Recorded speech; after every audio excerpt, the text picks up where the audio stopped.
Good morning, Husker fans, and welcome back to the Husker Big Red YouTube channel. I'm Chris Peterson, and joining me as always is Danny Gillette. We're back here on a Wednesday morning. We're talking some Nebraska Cornhuskers. We have transfer portal for football and basketball, some spring talk. We'll talk a little trash maybe about Coach Prime and what's going on over there at Colorado. But before we get into all that, please make sure that you guys like the podcast. Make sure that you subscribe to it so you don't miss any of our future content. Like the video. Let us know what you think in the comments section. We definitely appreciate all your feedback. And Danny, how you doing this morning, man? Good. I'm so thrown off by being on the left side of the screen right now. I keep looking over at you, thinking that's me, but I'll get used to it eventually. Other than that, I'm doing good. We'll get there eventually. Yeah, we had a lot of stuff happening this week with Nebraska basketball. So let's start there, man. The transfer portal hall, Fred Hoiberg doing some work. Raleigh Wooster, we talked about him a little bit on Monday. He committed to the Huskers later on Monday, actually. And then yesterday, another visitor over the weekend, Gavin Griffith from Rutgers. You talked about him a lot, Danny. We got some stuff at HuskerBigRed.com if you want to find out some more information, what we think. But I love this pickup. I love both of them, actually. But what are your thoughts on Nebraska's new starting backcourt is what I'm going to call them? It's interesting because people were kind of down on, the commitments. But, as far as Griffiths is concerned, I did a lot of, watching of his tape on him. And he's a very solid player in terms of being able to score in bunches. And on top of this, and as I wrote yesterday, he was only a freshman last year. So there's a lot of room to grow for him, and the upside is incredibly high. Is he the, 5-star recruit that, is going to make an instant splash? No, I don't think so. But I do think there's a lot of potential there. He was a former 4-star recruit, at the high school level. And now he comes to Nebraska and, kind of gives them a player that can, score in bunches.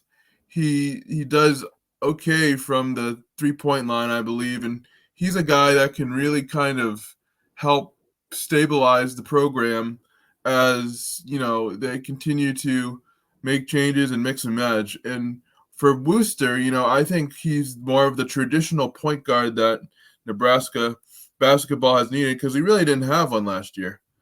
And, I think that even though, he may not be, again, the big splash that everyone was hoping for, I could see where he fits. And also, in an interesting note, Jamarcus Lawrence is headed to my neck of the woods and is going to URI, University of Rhode Island. So I'm wondering if, he left on his own accord or if Coach Hoiberg told him to leave, because to me, that's a little bit of a step down. Yeah, I don't know. I'd have a hard time imagining that Fred would want him to leave, but I mean, in the NCAA basketball, it's the conferences and all that stuff. I think is a lot different too. Because if you get on a small program, I mean, they're in what, the A10? I believe so. Yep. I mean, you could still make a run there. I mean, I remember Lamar Odom when he was there. So Yeah. I mean, in basketball, I think it is a little bit different because you can still get to the tournament with one of those teams, whereas opposed to if you go to a board, True. I mean, I guess you can still make the playoff now. There's 12 teams, but but that is a little surprising that he kind of took that step down. But sometimes when you go into the portal, there's not quite the interest that maybe you thought there was going to be. The portal isn't as always as it seems. The grass isn't always greener, maybe. But at the same time, I think it probably isn't far-fetched to say that Jamarcus Lawrence was going to have a tough time starting, an uphill battle starting next season because, look, he's not a point guard. I mean, he played a little bit of point guard last year. It didn't work out that great. He can do some of it. He's more of a combo guard. And Nebraska needed a point guard, but then they also needed, a 3-point shooter to replace, Tominaga, and that's also not Jamarcus Lawrence. So I think that's where, it just didn't really necessarily fit what he saw himself being next season.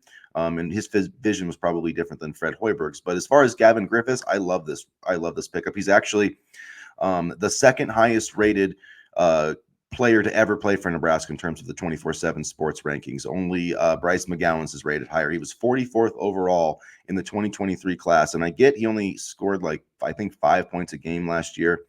Made 1 3-pointer per game, shot 28% from 3-point range, but that was his freshman season. There's a lot of guys that take a big leap from their freshman year to their sophomore year. Go look at Kobe Buffkin, who eventually became a first-round pick at Michigan. His first year, he was terrible. I mean, he was inefficient, didn't shoot the ball well. So there's a lot of growth that happens from that first year to that second year. And Griffiths is that kind of guy who's like has the talent to eventually be an NBA player, but not quite ready, to be the one and done. But that guy can be, a spectacular player in college. And I think this is a huge win for Fred Hoiberg because he has the talent, I think, that Keisei Tominaga does. He's a different player, but he has that type of ability. Plus, he's 6'8", so he does bring some, defensive ability too. His defensive, plus minus and his defensive win share was actually higher than his offensive last year. So I do think that he's going to bring some shot blocking, some length, that can, you talk about using like 1-3-1 zones and stuff like that. Nebraska's very long now with Gary, Bryce Williams,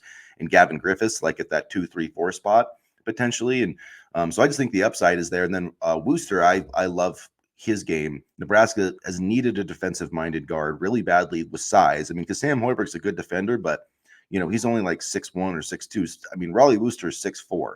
So now if you're playing a team that's got a good point guard and a good two guard, Nebraska can actually defend them now man to man. Whereas before, they had nobody that they could put on like a Terrence Shannon. Now Raleigh Wooster can take him.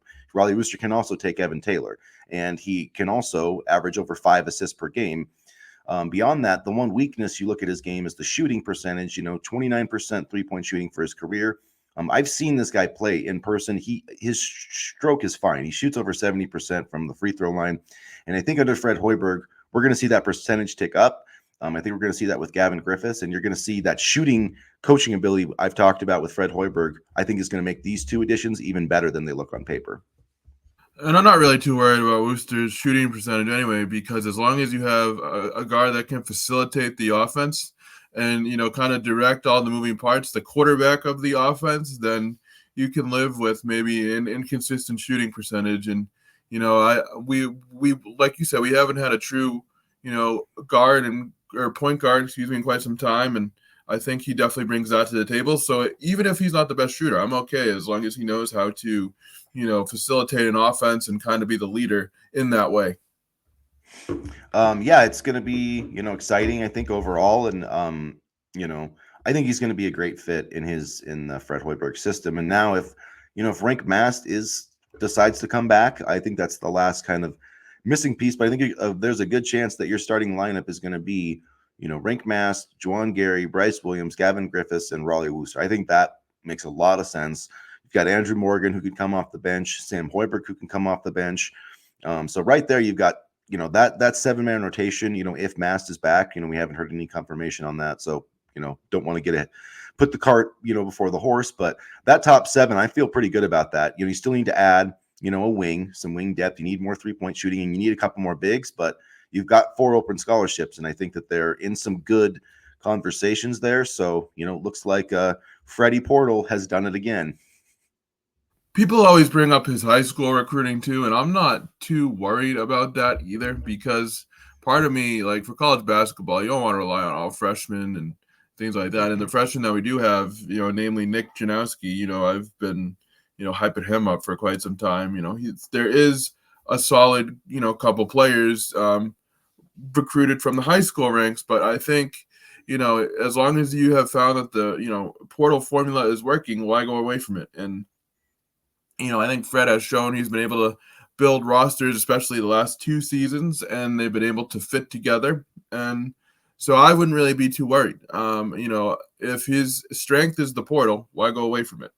And sure, high school recruiting is great, and he has gotten a couple high school kids, so far in the 2020, I believe 2025 class, but.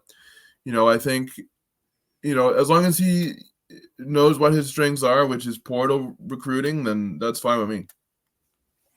Yeah, and I think it just is different. College basketball is so much different too, where 1 or 2 players, and it's such an old game right now. I think it is going to start getting younger now that this will be the last, COVID year. And I feel like that Nebraska, for a lot of the sports too, like football too. Yeah, and Nebraska just hasn't been in a great position to high school recruits. So I think this latest class is probably the best that Fred's got. Outside of McGowan's, but again, he didn't. He by the time he would have been a really good player, he was in the NBA. So that's kind of the dichotomy of trying to do high school basketball recruiting, because you don't. I really feel strongly that unless it's like a Zion Williamson type, one of those true impact players, a lot of times the 5-star guys don't give you the impact that you think they're going to that first year. So, you know, a lot of those rankings and stuff in basketball, way more than football, is about projecting. It's about what are you going to be at the next level, and that's what NBA teams are looking for. Not, you know, the best college players are rarely, you know, the first players picked in the draft, and that just shows, you know, how different those two games are. So, at any rate, let's move on to actually, I want to talk about some Deion Sanders talk here, some Colorado. This is just crazy. And so I actually saw another article that relates this to Nebraska, but it was Deion Sanders talking about, you know, he doesn't want to go to, you know, do high school recruiting. Well, he's too famous to do high school recruiting. So, you know, if he shows up at a campus, then it's just, you know, forget about Nick Saban or all these other coaches out there. But Deion's just too famous to go to high schools. But Matt Rule, of course, we know he's not afraid to go anywhere. Matt Rule has visited 108. This is according to the USA Today. Brent Schrotenboer. That is a weird last name. Sorry if I mispronounced that. But Matt Rule has visited 108 high schools in several states and made 486 off-campus contacts with potential recruits, including 123 this past December and January, according to records from USA Today Sports. And this is in comparison to, by contrast, Deion Sanders has made 0 off-campus recruiting trips and hasn't visited any recruits away from Boulder. 0, as in none, since he was hired in early 2022, or December of 2002, sorry. That is baffling to me. And what's even crazier, what even got me on this topic was how, you know, after Cormani McLean went to the portal yesterday, the former 5-star quarterback for the Buffaloes, they've got Shedeur Sanders and Shiloh Sanders on Instagram recruiting people. Shiloh Sanders, his Instagram post was like, offensive players message Shedeur, defensive players message me. And then they had a quote at the bottom that said in parentheses, "This is not last chance you." And I'm like, buddy, if you have to say it's not last chance you, it's last chance you. However, Cormani McLean has already been in the transfer portal twice now. So, I mean, you know, I just think McLean wants a big payday. But anyway, you know, that's just my opinion. But yeah, this is a joke. I mean, this is a joke. And Sanders needs to recruit. Yes, he has a name that can carry, you know, weight with younger players. And yes, he is a well-known figure both in the NFL and NCAA ranks. But at some point, you need to recruit and you need to get up off your butt and do some work. And it shouldn't be, you know, just transfer portal recruiting. It should be high school recruiting. Show these kids that you're genuine. Show these kids that you have a plan for the future of the program. Show these kids that you're invested in them and that you're not just resting on your name in order to try to, you know, win games and, you know, kind of make a name, you know, for yourself in the coaching ranks. I mean, I don't agree with his approach at all. And it's not me, you know, it's not a black-white thing or me being a hater. It's just, it's not a winning formula at all. And people can say what they want and they love Deion swagger, but, you know, I'm happy with Matt Rule. And I think that if I had to choose between the two, like you kind of said a little bit ago, I would go with Rule because Rule's putting the work in. He's making connections with kids specifically, you know, in the state of Nebraska as well, which is what was missing for the program over the past couple seasons. And he's showing that work ethic. And even if Matt Rule isn't hard to find, he's still busting his ass and trying to work hard to get this program back where it needs to be. And Deion should take some notes. Yeah, it's, you know, that's crazy that he hasn't visited any recruits. I know that he hasn't done many, but the fact that he hasn't made one visit, that just tells me he doesn't That's just bad. I'm sorry. That's bad. Yeah, that's yeah, I really, there's no justification for that. No. And you're not going to just get, I mean, I understand, you know, trying to get guys from the transfer portal, but that does not work. I mean, you can get lucky in the portal, you can find some help in the portal, but if you're building your entire team in the portal, especially in football, that's not going to work. You're just not going, it just won't. I mean, I firmly believe that you have to build this thing from the ground up, and the teams that have the best culture, you know, that have invested. I mean, look at Georgia. How many times does Georgia go into the transfer portal for players? Rarely ever. Yeah. I mean, it's like, yeah, if we need a position here or there, you know, same with Alabama. I mean, you know, you can say the same about Michigan, Ohio State, all the big programs. They're not relying on the portal to be their number one recruiting tool.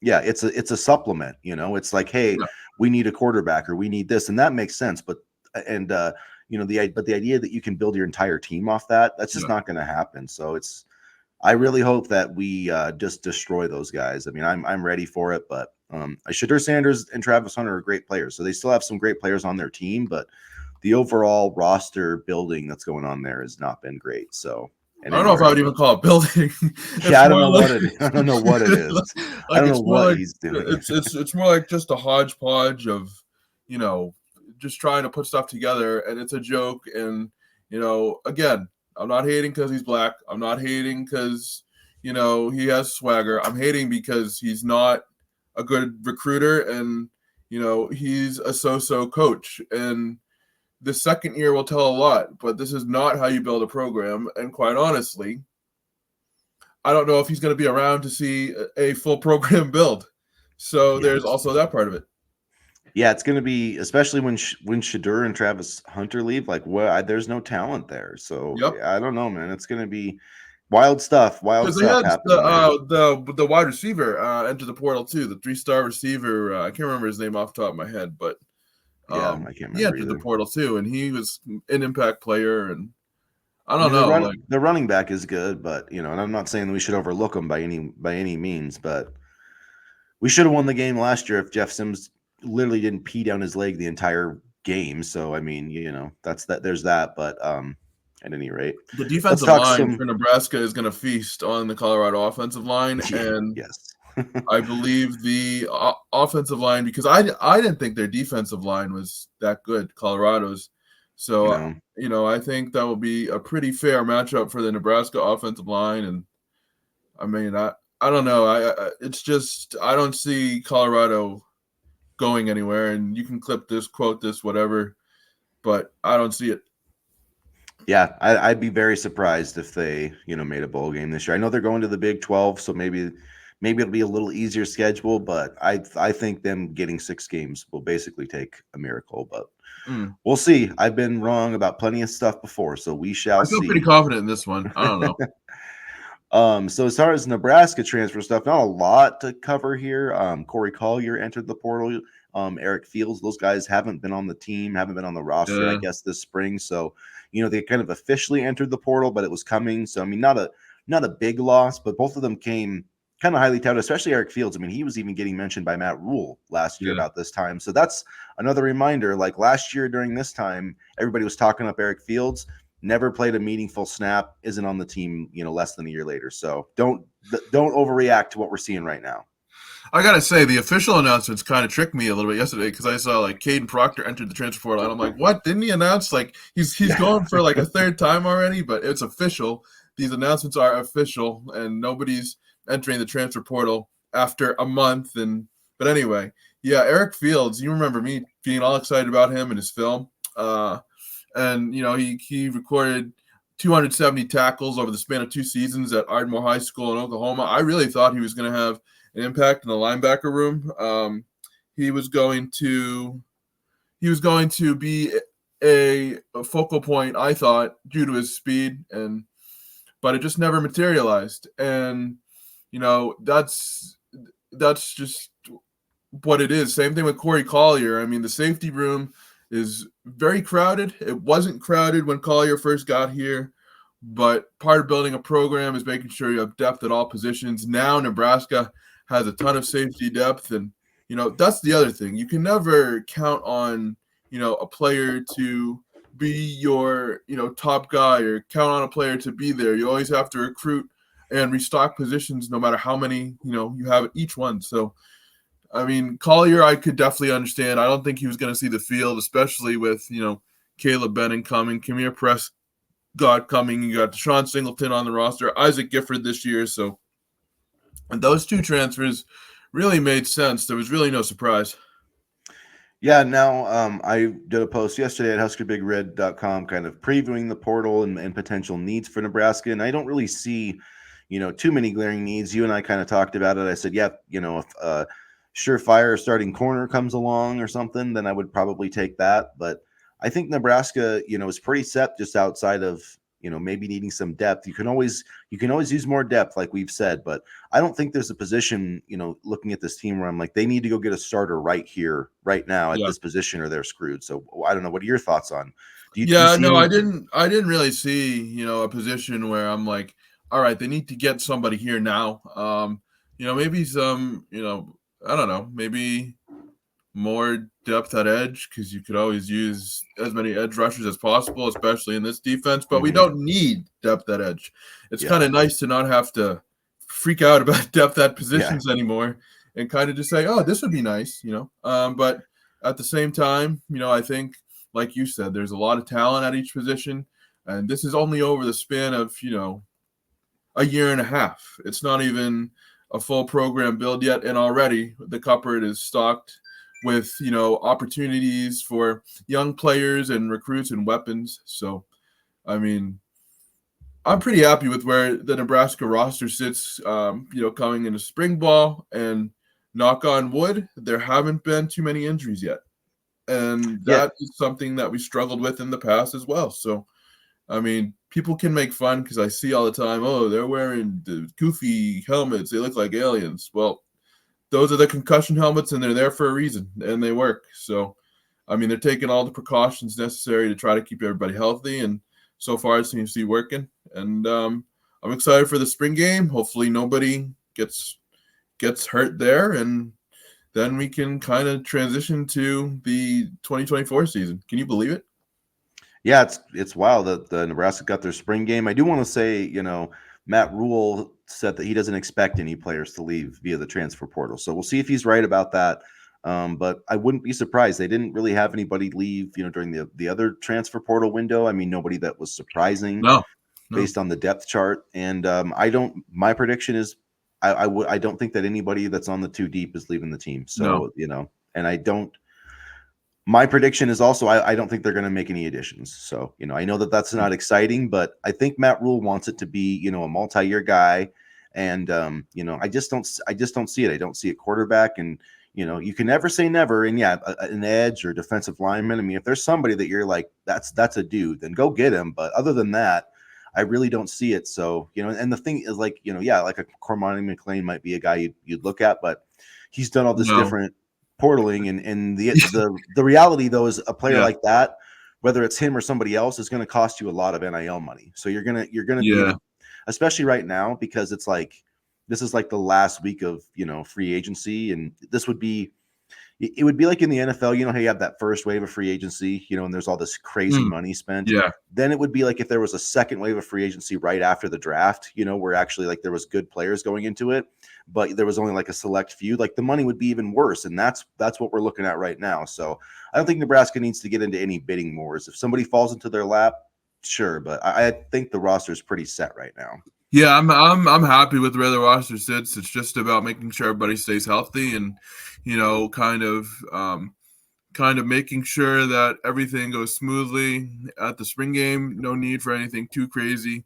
Just get everybody out of there healthy. And I think part of the reason there were no transfers, in either cycle so far at this point is just that everybody fits so well. Like there's a plan for everybody, there's a goal for everybody, and the players can see it, and that's a testament to the recruiting job of this coaching staff.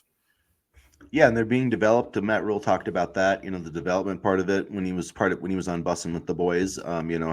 Talking about the strength coaches, the conditioning, the nutrition people, all the things that Nebraska's trying to do to help these guys be, the best version of themselves. Which, at the end of the day, for all these guys, they want to be in the NFL. I mean, Matt Rule said, "I'm not going to recruit if the guy doesn't have the potential to be an NFL player. He shouldn't be at Nebraska." So every single guy on this team, theoretically, should have, a path to the NFL, however slight it is.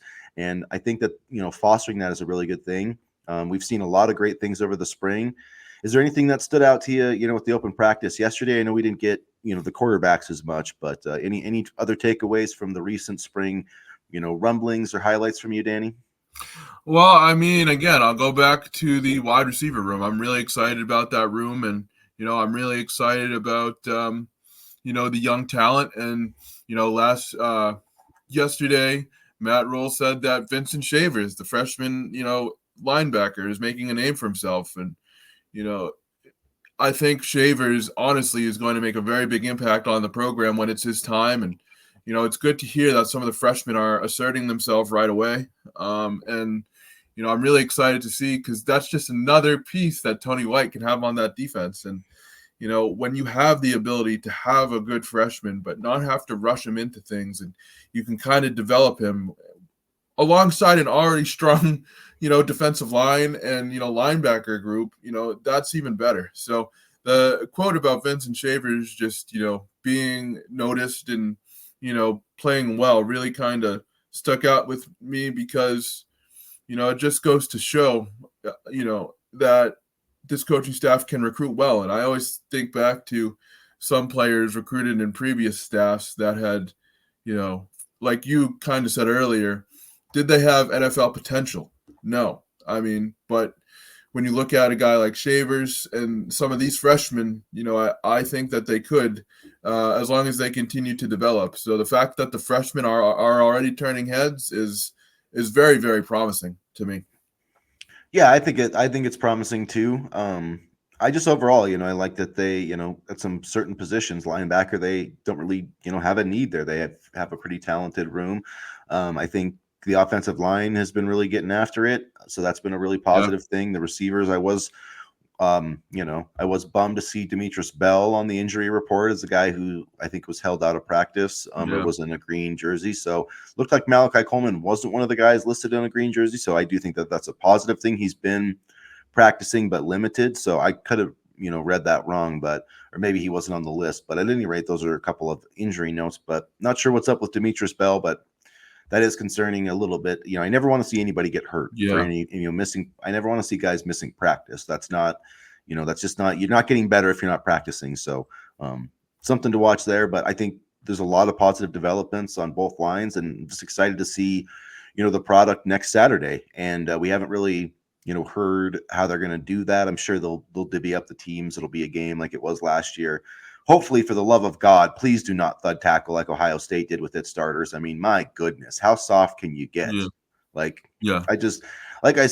not challenging your running backs. Like, I want to see, if you're thud tackling, then you're doing a disservice to your not only your offensive line and your defense, but your running backs. Like, you can't evaluate a running back unless they're actually getting tackled to the ground. So, I think that is just ridiculous. I don't think we'll see that.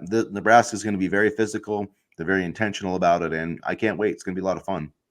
Yeah, it is going to be a lot of fun, and it's going to be an opportunity for Troy Dannon to kind of take in his first spring game too. That's going to be exciting, and I think there's going to be a lot of interesting positions to watch. Granted, the spring game doesn't tell everything. You and I were over the moon about Jeff Sims after last year's spring game, so we'll see how that worked out. But I'm just excited that we get to see this iteration of the team. I mean, this is the class, and I've said this since last year. The 2024 class is going to be the defining class of Matt Rule's tenure, and now we're going to get to see them on the field. Yeah, it's going to be a lot of fun, and that will about do it for us here today. So please make sure, like I said, you guys like the video, like the channel, subscribe, make sure you don't miss any of our future content. Get into the comment section, and then for more of our stuff, for our written content, check out HuskerBigRed.com. We have a lot better at that than this YouTube stuff, so please go check that out. Yeah, we got articles there every day, and they're free also. You don't have to pay like you do at Husker Online or, Husker 24/7, and it's actually quality. Yeah. That's Husker Online, but I'm so confused. There's all these media platforms. It's just like these TV platforms. Why can't the games be on 4, 5, and 7? Now they're on Apple Plus, Pair Plus, this Plus. Yep. So if you want free quality Nebraska content, go to HuskerBigRed.com is the point. So at any rate, guys, we will be back on Saturday for another chat. So come join us. And as always, go Big Red. Go Big Red.